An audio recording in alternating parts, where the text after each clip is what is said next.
नमस्कार, welcome to my channel. हमारी आज की कहानी का शीर्षक है गिलहरी की कहानी।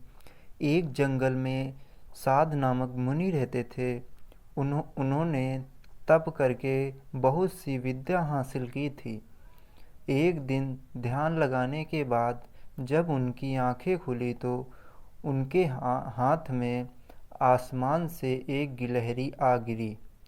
वह गिलहरी खून से लथपथ थी, क्योंकि वो चील के पंजों से छूटकर मुनि के हाथ में आ गिरी थी। गिलहरी मौत के डर से कांप रही थी। मुनि को उसके ऊपर दया आ जाती है। उन्होंने सोचा, क्यों न इसे अपनी विद्या से अपनी बेटी बना लूं।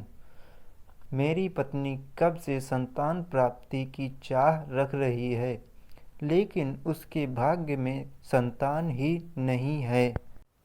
अब यह बात बताकर उसे दुखी करने की जगह कुछ साल इस गिलहरी को ही बेटी बनाकर उसे सौंप देता हूँ। इतना सोचते ही मुनि ने एक मंत्र पढ़कर गिलहरी को एक छोटी सी बच्ची बना दिया। वो उस गिलहरी को बच्ची बनाने के बाद गोद में उठाकर अपनी पत्नी के पास ले आए। उन्होंने कहा, लो, अब इसे अपनी बेटी मानकर ही पालना। सोच लो, भगवान ने तुम्हारी सुन ली है। मुनि की पत्नी छोटी बच्ची को देखकर खुश हो गई। अब गिलहरी से बच्ची बनी लड़की मुनि के घर में बड़े लाड़ प्यार से पलने लगी। मुनि की पत्नी ने कुछ दिनों के बाद बच्ची का नाम वेदांता रखा। मुनि और मुनि की पत्नी दोनों के वेदांता को मुनि ने अच्छी पढ़ाई लिखाई करवाई। देखते ही देखते वेदांता 16 साल की हो गई। अब मुनि की पत्नी को अपनी सुंदर बेटी की शादी करवाने की चिंता होने लगी। उन्होंने यह बात मुनि से की। अपनी बेटी की तरफ देखते हुए मुनि को भी लगा कि इसका अब विवाह हो जाना चाहिए। मुनि ने अपनी पत्नी से कहा कि तुम चिंता मत करो, मैं उसके लिए योग्य वर ढूंढ लूँगा। मुनि को लगा कि मेरी बेटी बहुत सुंदर है और उसकी शिक्षा दीक्षा भी अच्छी हुई है। इसीलिए उन्होंने अपनी सिद्धि से स्वयं सूर्य देव को पुकारा। सूर्य देव ने मुनि को प्रणाम करके बुलाने की वजह पूछी। तब मुनि ने कहा, मेरी बेटी विवाह के योग्य हो गई है। मैं चाहता हूँ कि आप इसके पति बने। सूर्य देव ने कहा, आप एक बार अपनी पुत्री से पूछ लीजिए। अगर उसे मंजूर हो तो मेरी तरफ से भी हाँ है।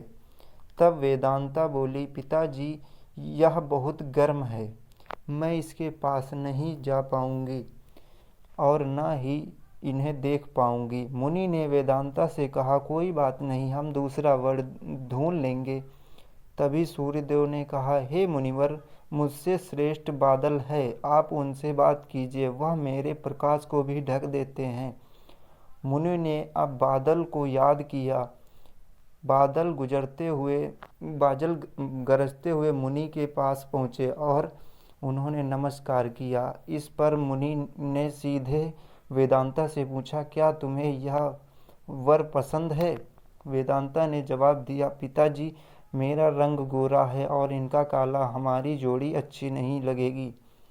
तथा बादल ने मुनि से कहा, अब पवन देव को बुलाइए, वे मुझसे श्रेष्ठ हैं। उनमें मुझे उड़ाकर इधर से उधर ले जाने की ताकत है।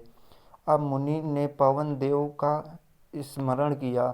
पवन देव के आते ही मुनि ने अपनी बेटी से पूछा, क्या आपको यह वर पसंद है? वेदांता बोली, पिताजी, यह तो एक जगह ठहरते ही नहीं, इनके साथ मैं घर से कैसे पाऊंगी?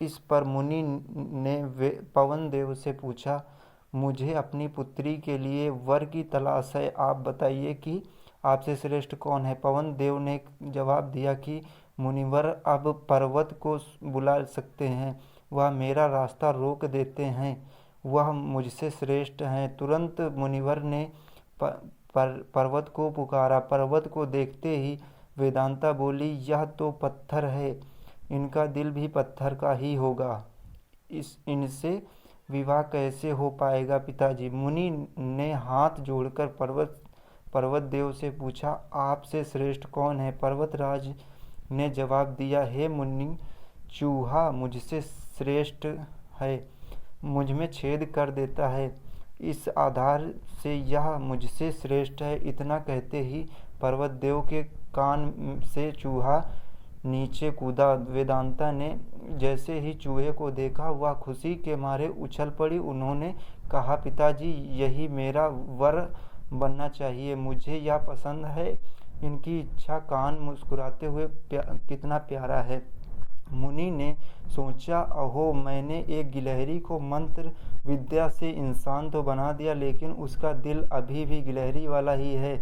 मुनि ने तुरंत वेदांता को गिलहरी बनाया और उसका विवाह चूहे से करवा दिया।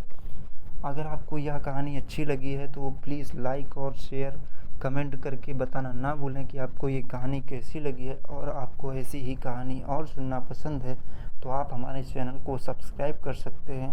और अंत में जाते जाते मैं यही कहना चाहूँगा, वीडियो देखने के लिए आप सभी का एक बार फिर से दिल से धन्यवाद। Thanks for watching. अब हम मिलते हैं आपसे नेक्स्ट कहानी में, किसी नेक्स्ट स्टोरी के साथ में। तब तक के लिए गुड नाइट।